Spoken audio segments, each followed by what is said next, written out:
Hey guys, KallTorak here. Today, I am bringing you my Blueflame Ballista Barrage build. This is one of the most relaxing and brain-off PoE 2 builds I've played yet. I imagine this build would be fantastic for console players using a controller. The core of this build is the Totem Artillery Ballista. It fires a bolt into the air and then explodes when it lands. This attack has two instances of damage, the artillery and the explosion, both of which convert physical damage to fire damage. This is where Blueflame bracers come in. This causes your barrage to freeze most enemies instantly on contact, if they didn't die. It's incredibly powerful. I've never felt more safe when playing a build in PoE 2.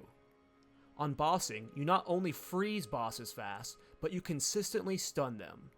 I often run into moments where I freeze a boss, then stun him coming out of that freeze, then freeze him coming out of that stun, fully preventing the boss from doing anything before it dies. All of these clips are Waystone level 15 or 16 with max boss Atlas passives. I'm scaling the damage of Artillery Ballista from a few sources.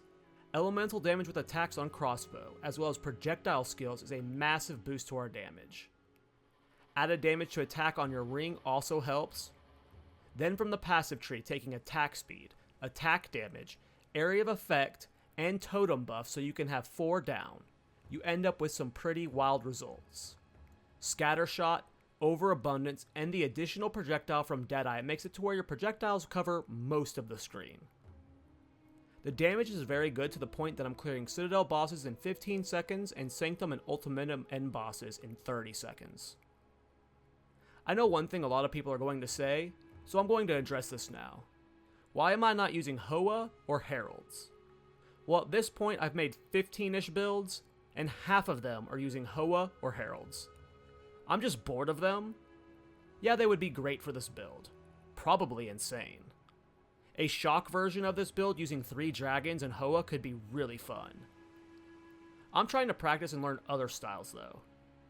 So I'm using Blueflame bracers because it's fun and I haven't tried them yet. Also, people are going to say, why am I not playing Gemling? I'm also bored of Gemling, but I imagine Gemling is very, very good for this build. Gem skill level, gem quality, and the 30% reduced cost of skills would be huge for this build. I had to invest quite a bit into solving mana, and Gemling would have little problems there. Titan might also be good since it starts very close to a bunch of totem bonuses, but they might suffer from the lack of attack speed nodes. Usually when I'm playing PoE 2, I can't read my chat during combat. Like and subscribe, by the way. Or watch TV shows when playing. This build is very different though. I can full brain off with no problems at all. For defenses, I decided to Giga Stack Evasion. I have 90% evasion with max Tailwind stacks. You can safely sit behind your totems while they full clear for you. Even if they don't kill what they hit in their first strike, it's almost always frozen. You are very, very rarely at risk of taking damage from any attack because they can't ever attack you. And if they happen to get an attack off, you can swiftly move out of its way, or if it does happen to hit you, 90% evasion will probably negate it. You really are just running around the map, dropping totems, set it, and forget it. Reminds me a lot of Trap Assassin from D2, and some of my viewers say it reminds them of mine builds from PoE 1. Alright, so I'm going to try and run through this as quickly as I can. Per usual, I like to say in my videos, 1, I'm not a math guy, nor am I really trying to min-max my build to the utmost. Like, I'm trying to do it as best as I can, but I don't sit there weighing every possible option, partly because, 1, I think the tooltips are wrong half the time, or not I think, like, we know sometimes tooltips aren't displayed accurately, and 2, I just don't trust myself with the math to figure this stuff out. Part of the reason I post these builds is to get your guys' insights. There's possibly, or probably, things I'm doing wrong in this build, or things I'm assuming are working one way that aren't. So, let me know any feedback down below. Obviously, this isn't perfectly min-max. I'm 30 lightning res over cap. And I'm not using things like Hoa or Herald. So, this could probably be taken in lots of other directions. A Hoa stat stacker with like 250 dexterity and intellect would probably be crazy for this build, but I'm not doing that direction. I'm using the Blueflame. one thing I want to say about the Blueflame is, as far as I can tell, so like with Painter's Gloves, it was converting Magma Barrier's damage up higher than the initial base, right? It was converting it up. With Blueflame Bracers, that is not the case. Despite having it corrupted to 100% to 122%, that is making no difference on the damage at all. Testing it on bosses and just swapping out lower quality bracers, it does not change the tooltip, and when I'm hitting bosses, the damage doesn't seem to be changing. So at first I was like super hyped because the base is 100% of fire damage converted to cold damage. I was hoping this was giving a 22% boost to damage. It is not. So unfortunately that doesn't matter. Just get any Blueflame bracers you want. Otherwise, yeah, it's just, this is my first character I've Giga Stacked Evasion on. It feels incredible. I have some life and some energy shield with it, so when I do get hit, I'm rarely ever one-shot. I think I've only died twice to one-shots, and both of them were me being just Giga lazy. And then when I've got max Tailwind stats, which you get Tailwind from using abilities, I don't have enough mana to get it to 10 stacks, but it gets like 91% total. So you're very hard to get hit, and when you do get hit, you very rarely do die unless it's to like a Giga boss, like one shot from like Arbiter or shit or something. So that is what's going on there. In my Artillery Ballista, let's take a look at that. We have the Artillery and the Explosion. The Artillery is the first instance of damage. It's doing on average 7,500 damage per use, and most of that is cold damage. And then the Explosion is doing 20,000 damage on average per use. Again, most of that being cold damage. So majority of your damage is cold. That's what's causing all of the freezes to happen. Inside of Artillery Ballista, I have Scattershot, Inspiration, Martial Tempo, Overabundance, and Magnified Effect. For a while when I was running a 4-link, I wasn't running Magnified Effect. On bossing, I swapped Magnified Effect out for Concentrated Effect. And of course, as you can see here, good damage boost. So that's what I'm doing right now for bossing. If you were a Gemling, you could drop Inspiration and probably, like, you know, on bosses, just get your damage amped up even higher. Or if you just solve mana better than I have, you wouldn't need Inspiration. But Martial Tempo, Scattershot, Overabundance seem very good. So yeah, pretty simple for the Ballista. And yeah, you're really just running it around and you're just pressing left click and they just do their own thing. You're gonna have 4 down at once. It's pretty easy. In my Spirit, I'm using Wind Dancer and Ghost Dance. Like I said, I'm avoiding Heralds. If you didn't want to run... if you want to run Heralds, obviously running Herald of Ice would be nice. But I'm running a Heraldless build. So I'm running Clarity, Precision, and Blind in Wind Dancer. And then in Ghost Dance, I am running Fast Forward and Vitality. Since I have some mana cost converted to life cost in some of my jewels, the Vitality and the extra life regen I have on gear ends up helping for that. Frost Bomb, I'm currently using it for the cold exposure. So right now I just put my turrets down and then I'll Frost Bomb every so often. It's usually just for bosses. It's just for the cold exposure. There's probably better ways to optimize this. I know my viewers have recommended some weapon swap ideas. I haven't tried implementing those yet, but I believe like there's like an Ice Shards weapon swap you can do, and then you can have like a High Spirit weapon swap where you're like getting Blink and stuff. I haven't really set up weapon swaps too much, but obviously if you set up a weapon swap, like you can do the Shocked Ground with like, you know, get more damage out. There's a lot of ways you can push the weapon swap. And then I'm running Hypothermia with Persistence and Heightened Curse. This is, again, only on bosses. I think there's a Spread Curse that I can maybe get for, like, Breach and stuff. That might be nice. But, yeah, I mainly only really use curses on bosses. So it's pretty simple in terms of gems. Like, you're really only pushing one button, and then sometimes you're using Frost Bomb and Hypothermia on bosses. Taking a look at the gear. So yeah, on the crossbow, +7 projectile skills. Strength and dexterity are nice. Obviously, you need the strength for the crossbow. It gives you more life, which is nice as well. And then the dexterity, we are dex stacking to an extent. So the extra dex is also very nice. Elemental damage with attacks and 3 sockets, so clearly I have a lot of bonus elemental damage with attacks here. Of course, the Blueflame bracers are huge. Ingenuity belt to buff your rings. For most of the other pieces, all the other pieces, it is evasion rating and energy shield hybrids. Having the just energy shield buffer for when you accidentally get hit by something, or when you're standing in like poison puddles because you're not running chaos inoculation, or you happen to be on like a burning ground map. It's just an extra buffer that keeps you healthy. So yeah, I've got a bunch of max and evasion rating. I've got some rarity, but not a whole bunch. On my neck, I'm running +3 projectiles, and then the rest is really just maximizing evasion, max life, and getting more attributes. I do have support of Ancestors Anointed. I do want to quickly talk about the Anoint. I am anointed to right now 25% increased totem or damage while you have a totem, and then 2% attack speed per totem. I have been heavily considering for a while. The damage is pretty good, and I can obviously amp it more with other options. If you're doing like a Giga Damage Gemling build, you might want to swap to Ancestral Reach. I honestly feel like the increased range plus speed would be really nice for mapping.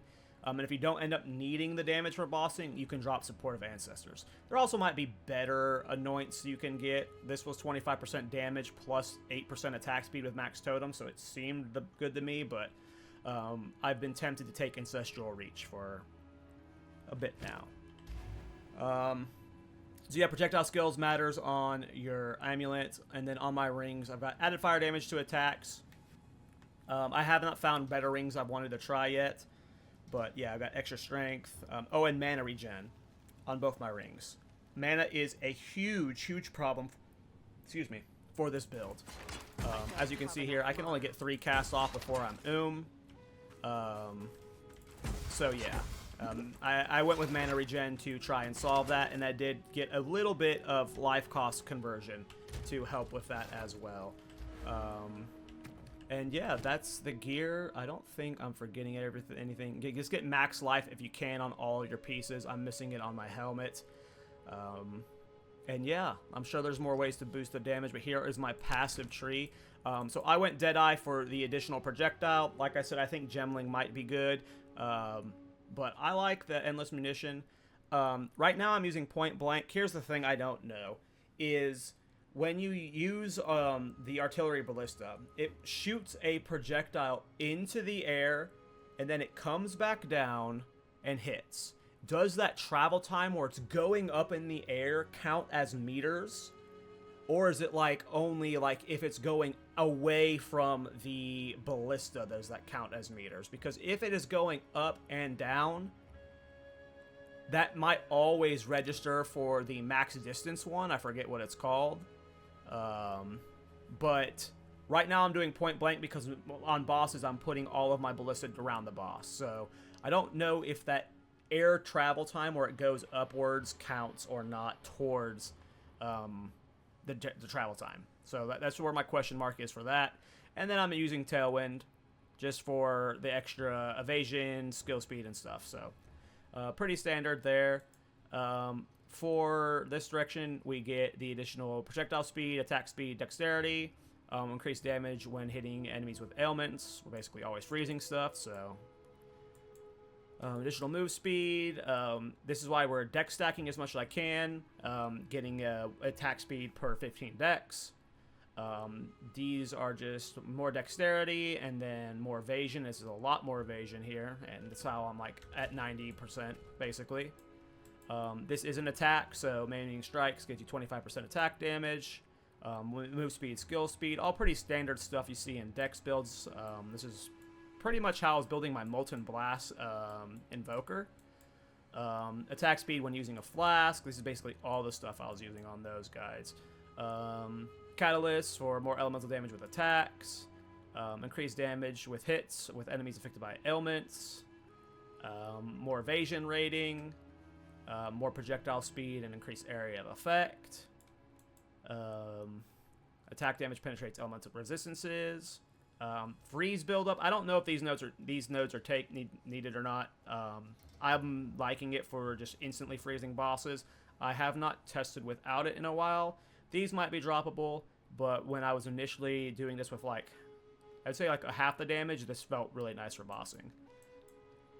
More damage with hits on uniques and rares, and then increased chances of like ailments.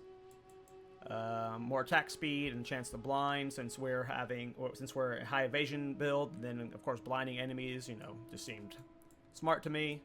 And again, I think these are all notes I took on my Molten Blast guy. Like this is really very similar to my Molten Blast Invoker I was playing, except I pathed like from this way and I had a bunch of shock stuff. But I ended up coming over here and getting like basically all of his attack speed stuff. Area of effect stuff, it is an area of effect ability and attack. And then of course, the main reason we're pathing this way is for these totem nodes. Attack skills have +1 to maximum summon totems. And then a 20% chance to summon 2, that's why I proc 2 sometimes, and then another +1 to totem, with some like attack speed for totem stuff. If you're struggling with stats, like for a while I had points all the way into here, like I had all of this stuff. This was boosting my attributes and making the cost easier to wear my gear and stuff. But now I'm optimized to the point like, again, I got so much strength and dex on some of these items. Attributes on them that it's really solved a lot of the attribute problems I was having. And then of course a Gemling would have less problems with that, so could work very well on a Gemling. Oh, in my jewels, almost forgot the jewels. So obviously Prism of Belief, this was like one of the cheaper Prisms of Belief I bought. I think it was like 20 exalts for +3. And then all of my jewels, these are not optimized at all, but they're just a mix of stuff. So this one is mana regeneration rate and damage penetrates cold resistance. This one is cold damage, mana regeneration. This one is totem damage, skill cost, mana converted to life cost. Totem damage, skill cost, and mana converted to life cost. Totem damage, skill cost, damage converted to life cost, and then more mana regeneration, area of effect. I'm not sure what the best way to amp it would be. Maybe just going pure damage if you're a Gemling. I really don't know what's the best way to solve it for Deadeye. Maybe more mana regeneration and drop the life cost. I've found the life cost to be helpful because I'm super evasion based. I'm basically never taking damage. Like, I feel like I played the game for 8 hours today and I got hit maybe 3 times. And in 2 of those times, I instantly died. The other time, I used a health flask, and like any other time I'm taking damage is because I'm standing in a poison puddle, so like I'm life lasting, but barely ever like life lasting, barely ever using a life. So it just seems smart to use my life as a resource. It's possible that I just need to completely drop like all of the mana regeneration, and or at least some of it, and then like lean harder into the life conversion. I'm not sure. Let me know what you guys think about doing that. Let me know what you think about Deadeye versus Gemling in the comments down below. And yeah, what do you guys think about a non-Hoa build? I'm curious what the ceiling is for this build. Now that I have all 12 Ascendancies in endgame, I'm really just getting to sit here and try fun new builds. I know people say PoE 2 endgame is bad, and overall, the endgame is rough. However, creating fun new builds, ignoring the meta of trying to one-shot every boss with the best stuff, just playing the game the way you want has been very enjoyable. When I make my builds, I'm not putting all this stuff into path of building, seeing it only doing 20k damage, and then giving up before I'm trying. I try a skill, I see if I like it, and then I go from there. Uniques you've written off or skills you've written off very well might work, and learning these things now might lead to you having more success in future patches, when these broken mechanics eventually get fixed. Anyways, if you like the build, please subscribe. Apologies to Darth Microtransaction, we once again ran out of time. Take care, boys. See ya in the next one.